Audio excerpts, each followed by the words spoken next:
현재 시간 1시 32분 지나고 있고 상황실에서는 헤르메스탁 하창 본부장님 기다리고 계십니다. 어서 오세요. 네, 안녕하십니까. 네, 안녕하세요. 오늘 시장에서도 눈에 띄는 특징주들 하나씩 다뤄보도록 할게요. 오장 SS 첫 번째 상황실은 바로 SK바이오사이언스입니다. 제가 말씀드린 것처럼 네. 이번 주 들어서 대형주들의 분위기가 좀 바뀌고 있고 네. 뭐 삼성전자도 반등을 했지만 SK바이오사이언스라던가 셀트리온 그리고 삼성바이오로직스, ST팜 이런 종목들도 같이 올라주고 있거든요. 네. 백신허브 추진이 어떤 내용인가요? 일단은 이제 청와대에서 좀 진행이 되는 거고요. 네. 일단은 이제 문재인 대통령이 이제 직접적으로 좀 이제 주재를 하다 보니까 조금 더 관심도가 높아졌다라고 보시면 될 것 같습니다. 뭐 네. 주요 내용 같은 경우는 이제 오후에 진행이 되는 거다 보니까 뭐 이제 좀 내용은 추가적으로 나올 건데 결국에는 이제 백신에 대한 그런 허브화에 대한 움직임들 그리고 글로벌화에 대한 그런 부분들이 좀 주요 의제로 좀 다뤄지지 않을까라고 보고 있고요. 관련된 부분에서는 이제 관련 의원들이라든지 아니면은 이제 각 회사들의 대표들의 움직임들이 좀 강하게 나타날 수가 있습니다. 그래서 그런 회의들에 따라서 이제 또 추가적으로 백신에 대한 좀 정책적인 기대감들이 확대가 될 수 있다 보니까 뭐 그런 부분들 좀 참고를 해보시면 좋지 않을까라고 말씀을 좀 드려보도록 하겠습니다. SK바이오사이언스가 또 그 이슈까지 더해지면서 올랐는데 사실 이 이슈가 있기 전부터 실적이 잘 나오니까 증권가 호평, 하반기 더 좋다. 그리고 이번에 상반기 매출이 4배나 뛰었다라는 소식이 연이어 쏟아지면서 단기간에 급등했었거든요. 네, SK바이오사이언스 그렇죠. 더 묻어둘까요? 사실 지금 시점에서는 조금 부담스러우실 수는 있지만 네. 그래도 현재 상황에서는 조금 더 보는 게 맞지 않을까라는 생각을 좀 하고 있습니다. 그 이유가 말씀 주신 것처럼 일단은 실적적인 부분이 일단 엄청나게 잘 나왔고요. 그다음에 이제 백신 관련된 이벤트들이 좀 다소 가지고 있는데 뭐 다들 잘 알고 계시겠지만 이제 아스트라제네카 백신에 대한 부분들을 생산을 하고 있고요. 그다음에 이제 노바백스 관련된 부분에서도 좀 진행이 되고 있습니다. 아무래도 이제 그런 계약들을 맺은 상황이고 이러한 부분들이 이제 중장기적으로 좀 작용이 될 가능성이 상당히 높다 보니까 그런 관점에서 봤을 때는 앞으로의 이런 수익성이나 이런 기대감들 확대가 될 가능성이 상당히 높고요. 지금 이 업황 자체도 사실은 이런 백신에 대한 수요가 늘어나면 사실 늘어났지 좀 줄어들기는 좀 어려운 상황입니다. 그러다 보니까 그러한 관점으로 봤을 때 추가적으로 또 기대감들이 확대가 될 수 있겠죠. 그리고 이제 자체 코로나19 백신에 대한 이런 후보도 개발을 하고 있습니다. 그래서 관련된 이벤트들이 또 이제 삼상으로 진행되는 그런 이벤트들에 대한 기대감들이 있다 보니까 만약에 그에 따른 좀 기대감들이 확산이 된다라고 했을 때는 충분히 좀 강한 기대감을 또 가져가 볼 수 있다 보니까 현재 시점에서 좀 차트적으로 봤을 때는 좀 부담스러울 수는 있지만 이제 신규 진입은 조금 어려울 수 있지만 기보유자 분들께서는 뭐 아직까지는 조금 더 들고 가보셔도 괜찮지 않을까라는 관점으로 말씀을 좀 드려보도록 하겠습니다. 현재 구간에서의 들어가기에는 역시 가격대가 부담스럽지만 갖고 계신 분들은 조금 더 들고 가보자라는 의견이고요. SK바이오사이언스가 너무 올라서 지금 못 들어가겠어요라고 해서 다른 종목군 찾아봤어요. 그랬더니 이번에 이 추진위에 참여할 것으로 보여지는 기업 중에 하나 ST팜도 눈에 띄더라고요. 다시 시동을 걸고 있는 것 같은데 어때요? ST팜 현재 구간에서의 매력도는요? ST팜이 이제 뭐 이런 관련된 기술력으로도 사실 이제 지난 4월에 네. 또 한번 좀 강하게 좀 급등이 맞아요. 나왔었습니다. 네. 그러다 보니까 이제 자연스럽게 이제 후보로 좀 뛰어오를 수 있다라고 보실 필요가 있겠고요. 뭐 말씀 주신 것처럼 이제 관련된 기술들을 가지고 있고 이제 대규모 증설을 바탕으로 22년에서 23년까지 많은 이제 생산 캐파를 좀 늘리려고 하고 있는 움직임들이 있습니다. 그래서 이에 따른 좀 기대감도 있겠다라고 보실 필요가 있겠고, 그리고 이제 올리고 기반 신약에 대한 그런 수요가 많이 늘어날 것으로 또 기대가 되고 있다 보니까 관련된 매출도 상당히 좀 좋아질 것으로 기대가 되고 있습니다. 그리고 차트적인 부분으로 봤을 때도 일단 한번 거래량이 좀 붙어주면서 물론 아직 뭐 역대 거래량은 아니지만 그래도 점진적으로 조금 상승해 주려고 하는 움직임들이 나타나고 있고요. 만약에 이에 따른 좀 가시화들이 본격적으로 나타난다고 했을 때는 여기 한번 저번에도 상승하던 라인들을 좀 뚫어주는 구간입니다. 이제 12만 원대 라인이 그래서 이 부분만 좀 뚫어주게 됐을 때는 강한 상승 탄력이 또 나올 수가 있다 보니까 그런 관점에서 봤을 때는 일단 좀 주시를 해볼 필요는 좀 있겠다라고 말씀을 좀 드려보도록 하겠습니다. 네, 그동안 제약바이오가 관심권 밖에 있는 것 같아서 좀 다소 아쉬웠는데 오늘 mRNA 관련주들이 좀 상승세를 보여주고 있거든요. 네. 이 종목들의 주가 마감까지 저희가 한번 같이 팔로우 해드리도록 하겠고요. 두 번째 상황실로 넘어가 보겠습니다. 메타버스 진짜 강해요. 방송 외에서도 저도 전문가분들과 이야기할 때 메타버스 이야기 굉장히 많이 하는데 네. 이번에는 코세스가 메타버스 위주로 또 묶이면서 어제 오늘 급등하고 있습니다. 보니까 이 메타버스 플랫폼이라던가 뭐 콘텐츠주들이 먼저 한번 시세 분출하고 이제는 네. 기기로 시선을 돌리시는 것 같더라고요. 그렇죠. 사실 이제 기기 쪽으로 좀 돌리고 있는 부분이 있는데 네.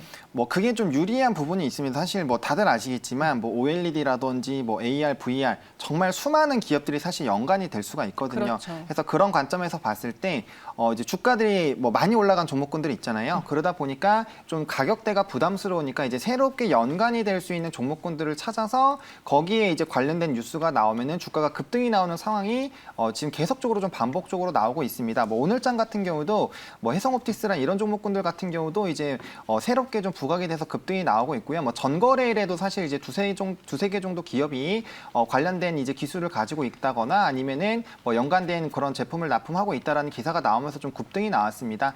그러다 보니까 이런 좀 기기 관련된 부분에서 부각이 되고 있는데 사실 이 코세스라는 종목은 그래도 최근에 좀 부각이 되기보다는 그 저번에 1차 시세가 나올 때 이 메타버스들이 본격적으로 시세가 나올 때 그때부터 조금 관련된 종목으로 좀 부각이 되고 있었던 종목입니다. 그래서 이제 삼성이랑 이제 뭐 VOE라든지 이런 데 납품을 하고 있는 회사고요. 특히나 이제 마이크로 LED 리페어 쪽으로는 이제 상당히 기술력이 좋다라고 보실 필요가 있겠습니다. 그래서 이에 따른 뭐 수요라든지 앞으로에 대한 전망들 상당히 좋다 보니까 이에 따른 기대감이 상당히 있었던 종목이고 최근에 이제 삼성전자가 메타버스 쪽으로 좀 진입을 하는 그런 얘기들이 나오게 되면서 네. 관련된 회사로 좀 연관이 되어 있는 코세스에 좀 굉장히 강력한 좀 시세가 분출이 되지 않았나라고 좀 보고 있는 상황입니다. 그 메타버스를 구현하기 위해서는 마이크로 LED가 필요하고 그 안에서 핵심 장비인 리페어가 필요한데 이 리페어 장비 제작 기술로 전 세계 유일하게 보유하고 있다. 네. 투자자분들이 솔깃할 만한 그런 키워드가 다 붙으면서 오늘장도 급등을 하고 있는데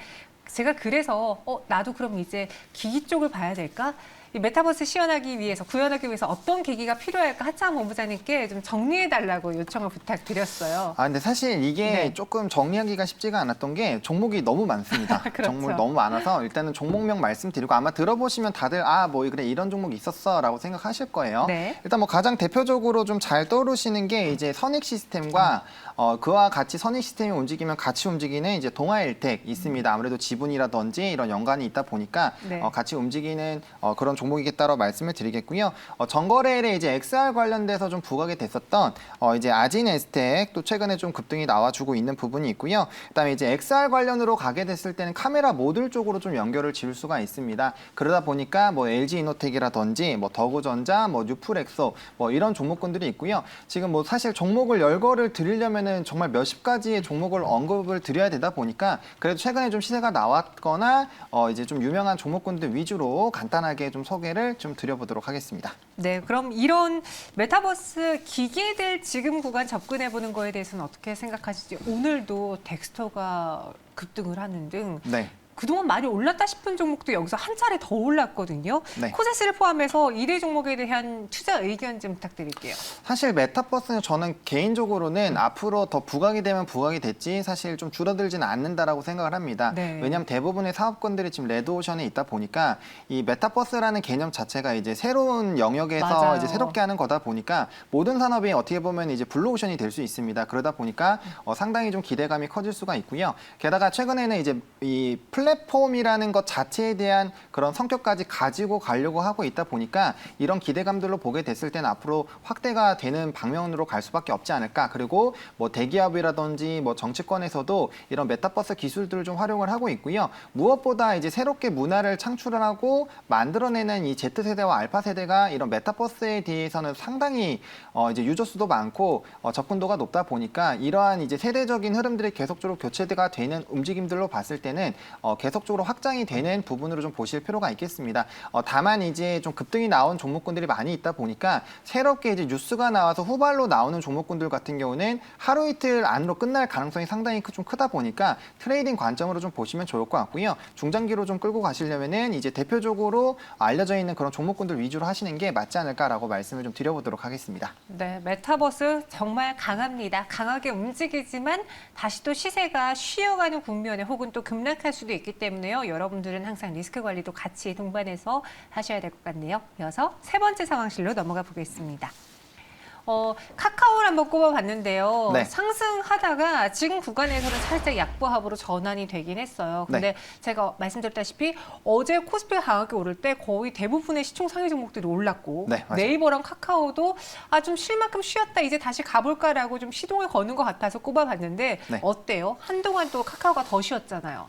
그렇죠. 이제 사실은 카카오가 좀 쉬어줄 때 네이버가 조금 움직여줬었거든요. 맞아요. 근데 이제 저는 개인적으로 네이버든 카카오든 뭐 최근에 좀 부각이 되고 있는 뭐 아프리카 TV든 이런 플랫폼 관련된 종목군들은 앞으로 좀 계속적으로 보셔야 되지 않을까라고 생각을 하고 있습니다. 네. 그 이유가 일단 플랫폼이라는 것 자체가 사람들이 들어와서 이제 뭔가를 할 수 있는 그런 장을 만들어 주다 보니까 기본적으로 유저 수가 깔려 있게 되고요. 그러다 보니까 뭐 광고로 이제 매출을 창출을 할 수도 있고 새로운 사업을 통해서 빠르게 이제 매출을 좀 만들 수도 있는 부분입니다. 그래서 뭐 카카오 같은 경우는 거의 뭐 모든 산업군들을 지금 잡아먹고 있는데 이제 미국의 아마존을 좀 생각을 해보시면 좋을 것 같습니다. 그 아마존이라는 회사도 이제 플랫폼화가 되면서 거의 모든 산업군들을 영위하고 있듯이 카카오나 네이버도 비슷하게 갈 것으로 좀 예상이 들고 있습니다. 그러다 보니까 앞으로의 성장하면 성장을 했지 사실 좀 줄어들긴 좀 어렵다라는 그런 관점으로 보시면 좋을 것 같고요.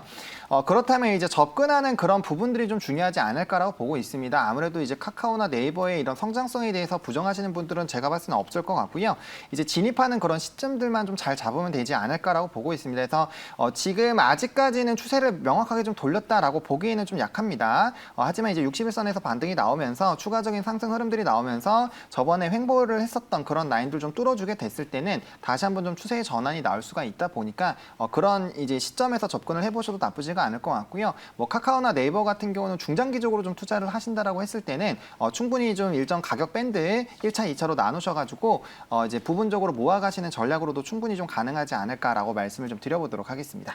네, 저희 은님이 또 이렇게 글 올려주셨어요. 내일 카카오뱅크 상장하면 카카오 영향이 있을까요? 라고 했고요. 실제로 물론 쉬었다고 말하기는 좀 애매할 수 있어요. 왜냐면 고가권에 여전히 있긴 한데 그렇죠, 엄청 네, 카카오가 한 달은 그래도 횡보를 했잖아요. 네. 그 이유를 많은 분들이 많이 올라서 혹은 카카오뱅크로도 자금이 쏠리지 않을까라는 그런 의심을 하셨거든요. 카카오뱅크 상장 이후의 모습은 어떨까요? 사실 이제 카카오뱅크가 이제 따상을 가게 됐을 때가 좀 보다 더 긍정적일 수는 있을 것 같습니다. 근데 이제 뭐 카카오뱅크도 역대급 이제 공모 철학이 되기도 했었고 기대감은 상당하지만 이제 은행주 쪽으로 봤을 땐 좀 고평가 논란이 좀 있거든요. 그러다 보니까 이제 다음 거래일에 좀 그거는 사실 좀 열어봐야 되지 않을까라고 보고 있고요.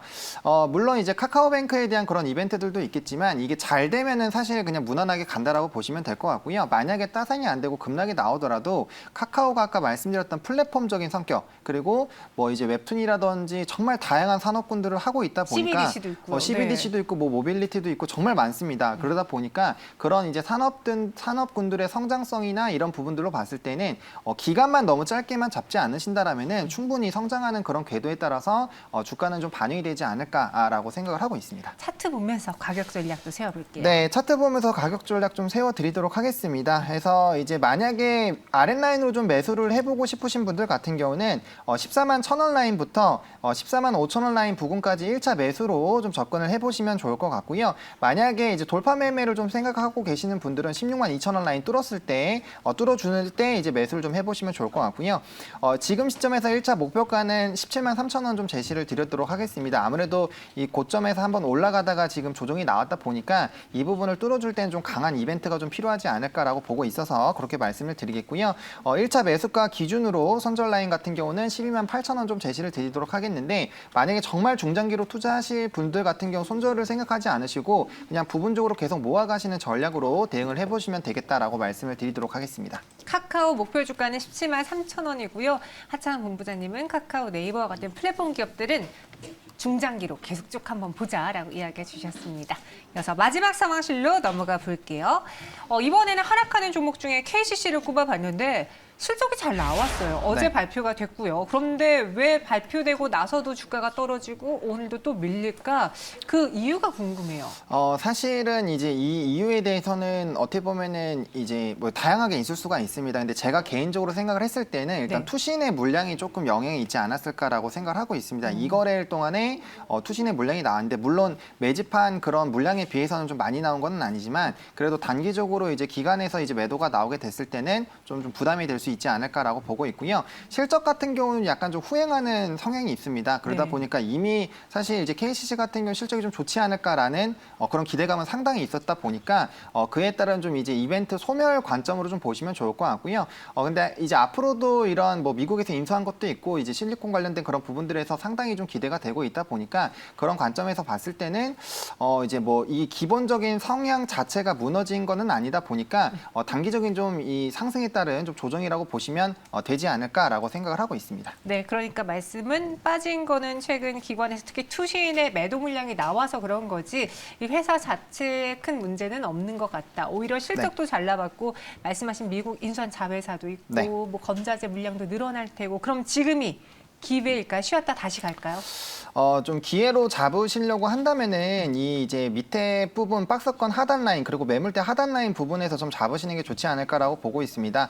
박스로 좀 보게 된다라고 했을 때는 30만 원대를 좀 기준점으로 이제 매수하는 그런 가격 라인으로 좀 설정을 해보시면 좋을 것 같고요. 뭐 이제 설명을 좀 잘 해주셨는데 그런 모멘티브 인수에 따른 그런 이제 가시화들 그리고 이제 건자재에 대한 부분들이나 이제 미국 쪽에서 특히나 인테리어 쪽이 상당히 좀 활발하게 진행이 되고 있습니다. 그래서 그런 수요에 대한 증가들, 뭐 업황 자체는 상당히 좋다 보니까 그런 전방적인 부분에서는 좀 좋을 것이라고 보고 있고요. 그래서 좀 장기간의 그런 관점으로 좀 접근을 해보시면 좋을 것 같습니다. 그래서 이제 하단 라인 같은 경우는 31만 원 라인부터 33만 원까지 좀 분할로 접근을 해보시면 좋을 것 같고요. 조금 더 보수적으로 잡고 싶으신 분들 같은 경우 30만 원까지 네. 분할로 접근을 해보시면 좋을 것 같고 목표가는 40만 원 그리고 손절 라인은 27만 5천 원으로 좀 제시를 드리도록 하겠습니다. 목표 주가 40만 원, 손절가는 27만 5천 원, 매수 밴드는 31에서 33만 원으로 네. 가이드 세워드렸습니다. 참고해 보시고요. 본부장님은 여기서 인사드릴게요. 목 빨리 나와서 돌아오세요. 네, 감사합니다. 고맙습니다. 네, 감사합니다.